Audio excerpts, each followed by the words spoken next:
Subscribe करें हमारे YouTube channel साधना gold को और पाएं वीडियो सबसे पहले। और हाँ, बेल आइकन दबाना ना भूलें। गुरुवं गुरुवं गुरुवं गुरुवं शरणं गुरुवं शरणं। नमस्कार दर्शकों, स्वागत है आपका हमारे विशेष कार्यक्रम दिशा धाम में और मैं हूं आपके साथ आरजू दुबे।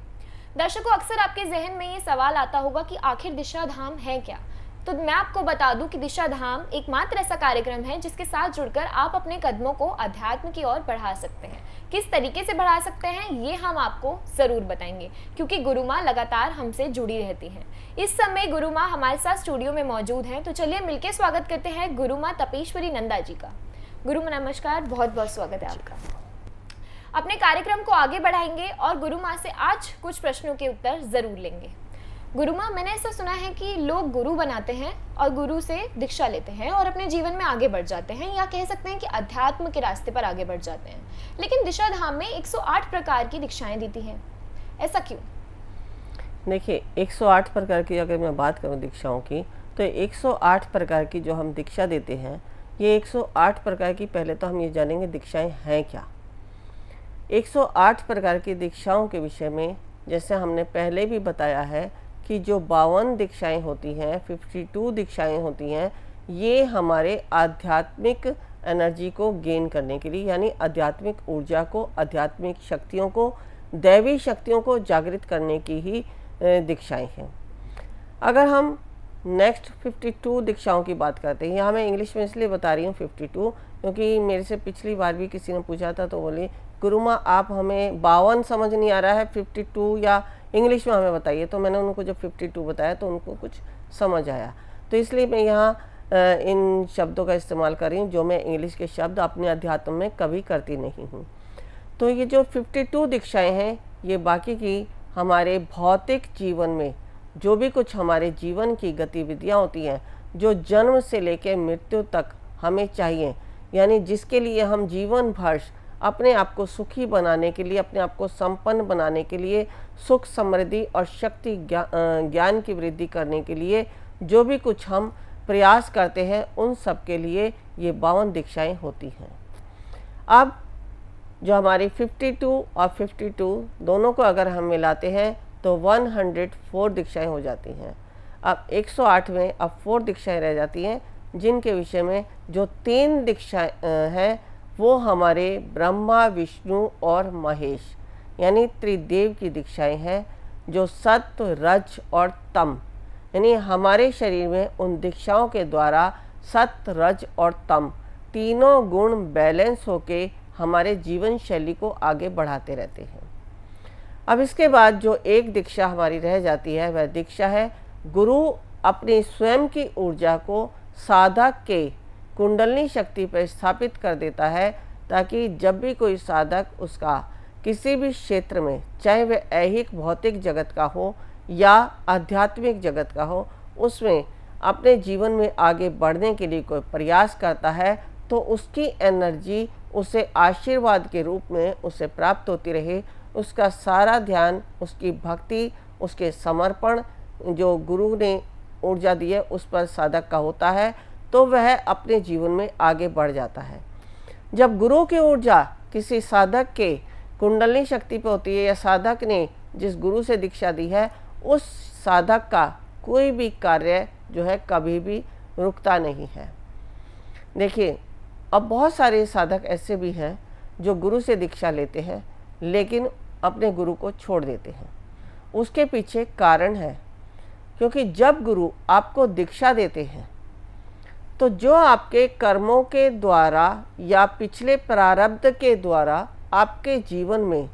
जो भी कोई विकार हैं या कोई भी दोष है, लोभ, मोह, क्रोध, ये इस प्रकार के जो भी कोई विकार हैं, इन सबको दूर करता है। और दूर करने में किसी साधक के अंदर ये सारी चीज़ें कम है, तो उसको क्या होता है, कम ही समय में वो अपनी आगे की यात्रा आरंभ कर देता है। अगर किसी में ये सब कुछ बहुत ज़्यादा है तो समय लगता है, लेकिन गुरु उसको बहुत साफ सुथरा बना के, यानी अंदर से उसके सारे विकारों को दूर करके अगर मान लो उसके अंदर विकार हैं और वो परमात्मा का नाम लेता है, तो उसमें उस परमात्मा का नाम वास ही नहीं करेगा, क्योंकि परमात्मा को भी वही व्यक्ति प्रिय है जिसमें क्षमा, दान, तप, यज्ञ, व्रत ये सब करने की क्षमता होती है। और ये हम कब करते हैं? जब हमारे विकार समाप्त हो जाते हैं, जो काम, क्रोध, लोभ, मोह है, संशय, इस प्रकार के जो विकार हैं, जब तक वे दूर नहीं हो जाते, गुरु हमें वो नहीं देते हैं जो हमें परमात्मा के नाम से मिलना चाहिए। यानी जब उस अवस्था तक आते हैं तो साधक जो अपना धैर्य छोड़ देते हैं और अपने गुरु को छोड़कर दूसरे गुरु की तरफ चले जाते हैं, क्योंकि आज जो समाज में चल रहा है सिर्फ अपने स्वार्थवश गुरु की तरफ जाते हैं। अगर किसी के जीवन में कोई दुख आया तो व्यक्ति कहता है कि चलो गुरु बना लेते हैं, हमने सुना है गुरु के बनाने से जो है दुख और संकट जो है दूर हो जाते हैं। लेकिन ये नहीं मालूम कि उसके जीवन में अगर दुख और संकट है, कष्ट है, तो उसके अपने खुद के कर्मों के अनुसार है, उसके अपने पिछले प्रारब्ध के, जो पिछले जन्म में करके आया है या इस जन्म में जो कर रहा उसके कारण है। और फिर दूसरा, जब तुम एक गुरु को छोड़कर दूसरे गुरु के पास जाते हो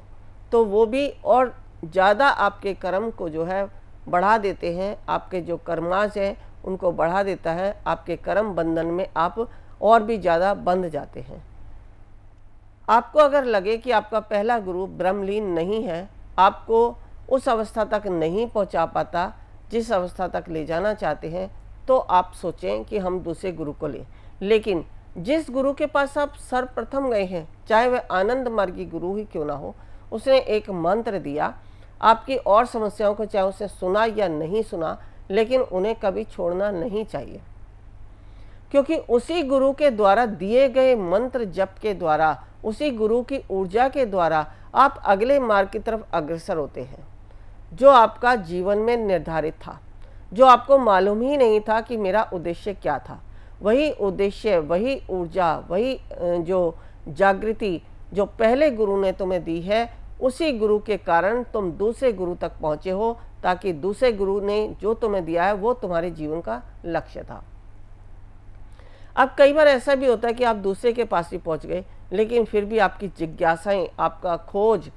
इतनी है कि आप और भी आगे बढ़ना चाहते हैं, तो आप फिर किसी और गुरु के पास चले जाते हैं। ऐसे करते करते आपकी जो है यात्रा बढ़ती चली जाती है, आप अनेक गुरुओं के पास जाते हैं, फिर आप कन्फ्यूज हो जाते हैं, आखिर जाऊं तो जाऊं कहाँ, कौन सा गुरु सही है या कौन सा गुरु गलत है, आप खुद नहीं समझ पाते। लेकिन जब आप एक ही गुरु से 108 प्रकार की दीक्षाएं ले लेते हैं, तो वही गुरु आपके जीवन की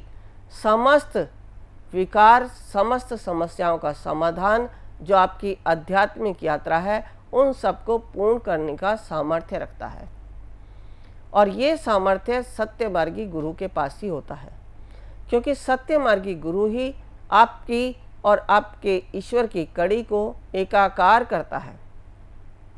आपके अंदर सर्वप्रथम वो परमात्मा का वो बीज बो देता है, जिसकी अनेकों शाखाएं बाहर निकलती हैं, और वही शाखाएं आपको प्रसन्न रखती हैं, आपको सुख देती हैं। जैसे हम एक छोटा सा बीज बोते हैं, उसका विशाल बरगद का वृक्ष बन जाता है। जब हम उस वृक्ष के नीचे बैठते हैं तो हमें शीतलता का अनुभूति होती है, हम प्रसन्न होते हैं, क्योंकि एक तो विशाल वृक्ष जो हरी हरी पत्तियों से भरा है, उसके नीचे बैठ के जो छाया, जो शीतलता की अनुभूति होती है, वही हमें गुरु के द्वारा दी गई एक बीज मंत्र के द्वारा, जो हमारी अनेक ऊर्जाओं की शाखाएं हमारे शरीर से तरंगित होती हैं, उनके अंदर जो अनुभूति, जो धैर्य, शांति, शीतलता, माधुर्य हमें प्राप्त होता है, वो हमें कहीं भी नहीं मिलता। चाहे हम दुनिया के कितने भी ग्रंथ पढ़ लें, शास्त्र पढ़ लें, वेद पढ़ लें, वो आनंद नहीं मिलता जो एक गुरु की दीक्षा के द्वारा हमें प्राप्त हो जाता है। अभी हमारी जो आरजू जी हैं, उन्होंने हमसे प्रश्न किया कि आखिर 108 प्रकार की दीक्षा क्यों? तो यही कारण है 108 प्रकार की दीक्षा देने का। जो जिन दीक्षाओं के लिए आप अलग अलग गुरुओं के पास जाएं, वो एक ही गुरु से आप प्राप्त करके अपने जीवन में आगे बढ़ते चले जाएं, और इसीलिए 108 प्रकार की दीक्षाओं को देने के लिए ही हमने ये त्रिवर्षीय कोर्स बनाया है कि ये जो 3 साल का कोर्स है, जब जब जो भी कुछ आपके जीवन की आवश्यकताएं हैं आप वो हमसे सीखते जाएं और उसी के अनुसार दीक्षा लेते जाएं, ताकि आपके जीवन में वो सब कुछ प्राप्त हो जाए जो आप पाना चाहते हैं। और उसी दीक्षा के कारण हम जीवन में अपने जो हमने जन्म से मृत्यु तक का सफ़र हमने लिया है, जो ये मनुष्य शरीर धारण किया है, इस मनुष्य शरीर को सफल करने में, इस जीवन से हम मुक्ति पाने में, मोक्ष को प्राप्त करने में सफल होते हैं और उस मोक्ष के मार्ग पर चलते हैं। अब मोक्ष के विषय में, मुक्ति के विषय में बता दूं कि मोक्ष क्या है। मोक्ष जब हम गुरु से दीक्षा लेते हैं, अगर हम 108 प्रकार की दीक्षाएं लेते हैं, तो ये 108 प्रकार की दीक्षाओं में जो मैंने 3 दीक्षा ब्रह्मा विष्णु महेश की और एक गुरु की बताई है, उसी से जो है हमारे अंदर मोक्ष की प्राप्ति होने लग जाती है। जो हम जीवन में ऐहिक सुखों की प्राप्ति के लिए या आध्यात्मिक यात्रा के लिए गुरु से दीक्षा ले रहे हैं, उनमें हम दीक्षाएं तो लेते हैं लेकिन उनमें आसक्ति नहीं होती, यानी हमारी जो आसक्ति है वो अनासक्ति में परिवर्तित हो जाती है। हम कार्य करते हैं लेकिन उसमें हम जो है आसक्त नहीं होते। जैसे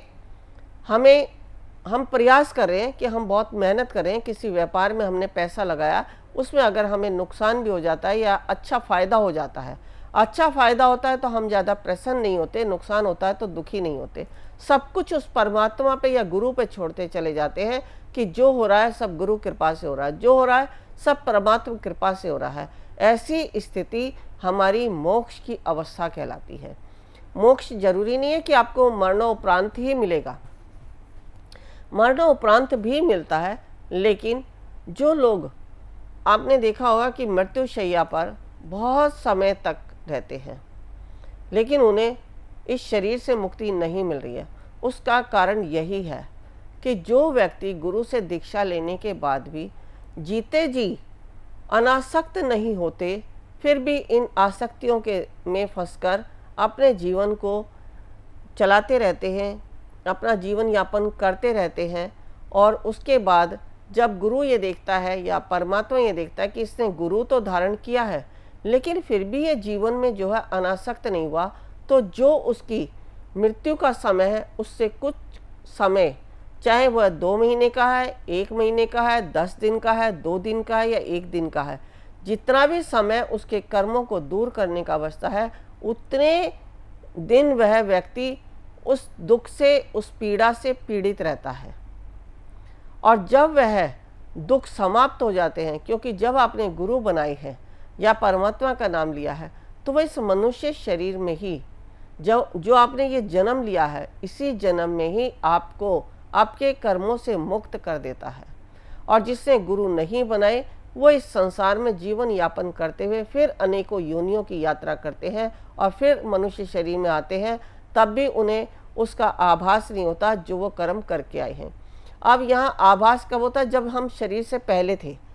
शरीर में है भूल जाते हैं, फिर शरीर के बाद होता है फिर याद आता है। जब हम गर्भ में होते हैं तो भगवान से रोज प्रार्थना करते हैं, हमें इस काल कोठरी से, इस गंध से बाहर निकाल प्रभु, मैं बाहर आके सदैव तेरा स्मरण करूंगा, सदैव तेरा नाम लूंगा, सदैव तेरी महिमा का गुणगान करूंगा, तेरी ही कृपा को अपना जीवन यापन का मार्ग बनाऊंगा। लेकिन जैसे ही हम गर्भ से बाहर आते हैं, ग्रहों की स्थिति हमारे सहस्त्रार पे पड़ती है, हम सब कुछ भूल जाते हैं और इस संसार की माया में फंसकर हम जो है अपने मार्ग को, जो हम परमात्मा से प्रार्थना करते थे, वह भूल जाते हैं। लेकिन गुरु हमें उसी मार्ग पर चलने के लिए हमें फिर से उस यात्रा पर ले आते हैं और हमें उस बातों को याद कराते हैं जो हमने अनेकों जन्मों में किया है, और वही यात्रा हमारी इस जीवन को सफल करके हमारी अनेक जन्मों की यात्रा को समाप्त कर देती है और हमें मुक्ति प्रदान करती है। बहुत सारे लोग होते हैं जो कहते हैं कि भाई हमने, जो लोग गुरु का नाम लिए या भगवान का नाम लिए, उनको ज़्यादा कष्ट भोगने पड़ते हैं मृत्यु के समय, और जो कुछ भी नहीं करते उनकी मृत्यु अचानक कब कैसे हो गई, कहते लोग बहुत देखो कितने अच्छे कर्म किए होंगे जो अचानक मृत्यु हो गई, इसको भोगना भी नहीं पड़ा, किसी से सेवा भी नहीं करवाई और चला गया। लेकिन इसने सारे भगवान के नाम भी लिए, गुरु का मंत्र भी जपा, सारा जीवन जो है परमात्मा में समर्पित कर दिया, फिर भी जो है कष्टों को भोग रहा है। तो कारण यही है कि गुरु इस शरीर में रहते रहते ही इसी जन्म में हमारे समस्त कर्मों को काटते हैं। गुरु पूर्णिमा के दिन व्यास भगवान की समस्त गुरुओं के सहस्त्रार्थ से अपने साधकों को दी जाती है। और यदि कोई भी व्यक्ति गुरु पूर्णिमा के दिन दीक्षा लेता है और फिर जो दीक्षा हमारी देवशयनी एकादशी या श्रावण मास जो आता है उन दिनों में अगर अनुष्ठान किया जाए तो हम उस सिद्धि को प्राप्त कर सकते हैं जिसको हम गुरुत्व कहते हैं, जिसको हम शिवत्व कहते हैं, जिसको हम तत्व ज्ञान कहते हैं या आत्मज्ञान कहते हैं। ये सारा ज्ञान हमें गुरु की दीक्षा के द्वारा उसी दिन से प्राप्त होना शुरू हो जाता है। इसलिए गुरु पूर्णिमा का दिन गुरु की पूजा, गुरु के दान दक्षिणा या गुरु से दीक्षा लेने के लिए बहुत ही महत्वपूर्ण दिन माना गया है। इस दिन जो भी कोई साधक अपने गुरु के द्वारा, जिन्होंने पहले से ही गुरु दीक्षा ले ली है, अगर इस दिन गुरु की पूजा करता है, गुरु को दान दक्षिणा देता है, गुरु के द्वारा मंत्र जप करता है और अनुष्ठान करता है, तो उसकी साधना जो है बहुत ज़्यादा बढ़ती है। यानी उसके साधना से जो है उसकी आध्यात्मिक ऊर्जा ऐसी ऐसी शक्तियाँ दे देती हैं जो अदृश्य होती हैं, साधक को मालूम भी नहीं होता, लेकिन साधक ऐसे ऐसे कार्य कर लेता है जिसका उसने कभी सोचा भी नहीं था।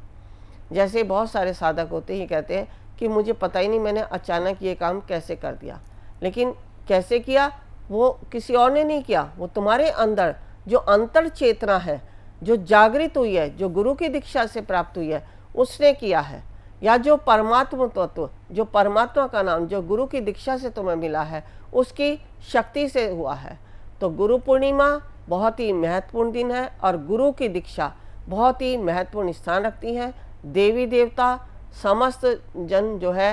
गुरुओं की महिमा का गुणगान करते हैं।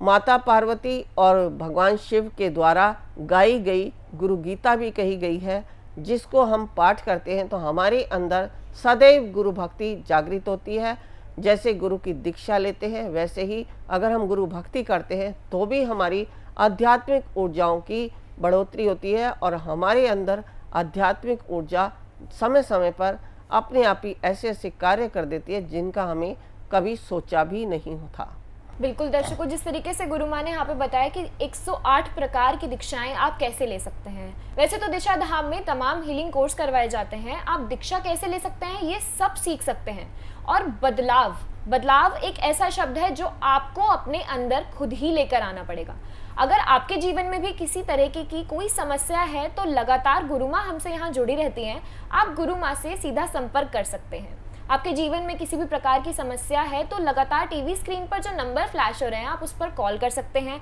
वेबसाइट भी फ्लैश हो रही है, आप उस पर जाकर भी जानकारी ले सकते हैं। आप गुरु माँ से भी मिल सकते हैं, बस आपको एक छोटा सा अपॉइंटमेंट लेना पड़ेगा। हमारे पास वक्त की कमी होती है, फिलहाल के लिए हमें दीजिए इजाजत। गुरु माँ बहुत बहुत शुक्रिया हमसे जुड़ने के लिए। नमस्कार। ऋषिकेश में जो हम शिविर कराने जा रहे हैं, हमारा उद्देश्य कुंडलिनी जागरण। कुंडलिनी जागरण के लिए आवश्यक है ओम को सिद्ध करना, नागपाश खोलना, विचारों से शून्य होना, समर्पण भाव आना, शरीर में बैठने की क्षमता होना, तभी आप प्राप्त कर सकते हैं कुंडलिनी शक्ति को। यदि आप भी चाहते हैं कुंडलिनी शक्ति को पाना तो अवश्य आए हमारे इस शिविर में। गुरु माँ तपेश्वरी जी बढ़ाए एक कदम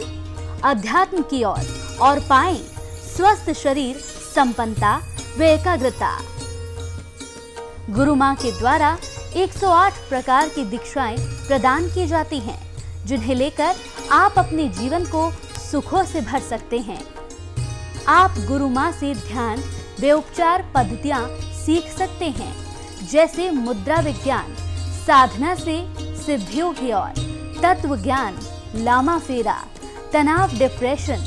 पागलपन, नजर दोष, टोने टोटके में अत्यंत प्रभावी, योग माया, रोगी को रोग मुक्त करना, हुंकार विद हलीम बौद्धिक, विकास एवं लक्ष्य प्राप्ति हेतु,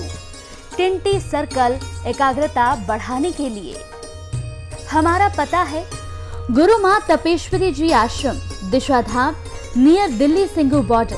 पिन कोड 131028।